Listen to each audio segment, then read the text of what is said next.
of trouble continues for UK Prime Minister Rishi Sunak. As per a recent poll, support for the Conservative Party has fallen to the lowest level in over 4 decades. This poll data comes ahead of the UK's general election and at a time when Britons are grappling with economic and immigration crises. The Ipsos poll puts support for the Tories that have governed the country for 14 years at 20%. This is 7 percentage points down from the previous month. Meanwhile, the opposition Labour Party scored 47% in the same poll. For the poll, Ipsos interviewed over 1,000 adults in Britain by phone in late February. The previous low was 22% in 1994, when John Major was Conservative Prime Minister. This was 3 years before the party suffered its heaviest electoral defeat in almost a century. The slump in Conservative support follows a difficult start to the year for Sunak, with the news that Britain entered a recession at the end of last year. Paul Scully, a former technology minister, is the latest Conservative to announce that he would leave Parliament. And while announcing his decision to quit Parliament, he said, "The Conservatives need a vision beyond crisis management which can appeal to a wider section of the electorate."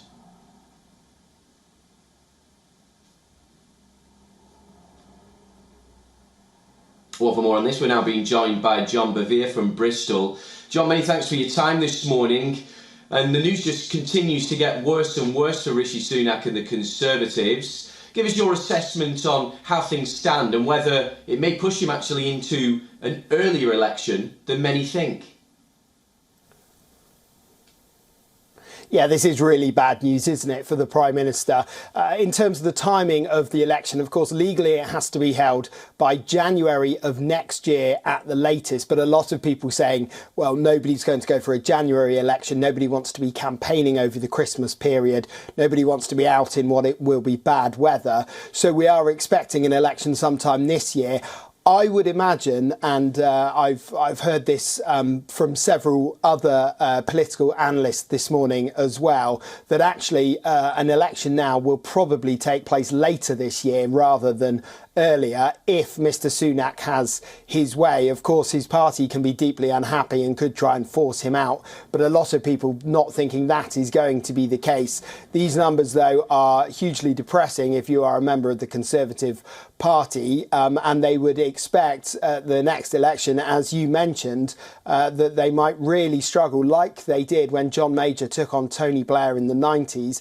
That was the last time that we saw these sorts of numbers before an election. And as you rightly said, that was an absolute landslide against the Conservatives. A lot of people fearing the worst for this time around as well. Concerningly as well for the Conservatives, with this election coming up, this poll also looked at what people thought about the key policies, and it found that Labour very much were the favoured party, the opposition Labour Party that is, the favoured party when it came to crucial things that people like to vote on, things such as the economy, public services, public spending, all of those things. Labour were considered to have better policies. So not only are the Conservatives unpopular, but Labour seem to be doing well with the polls that they're putting forward, the policies they're putting forward, excuse me. So all of this really a deep concern to the Prime Minister and the Conservative Party more widely. John Bevere, many thanks for your insight there.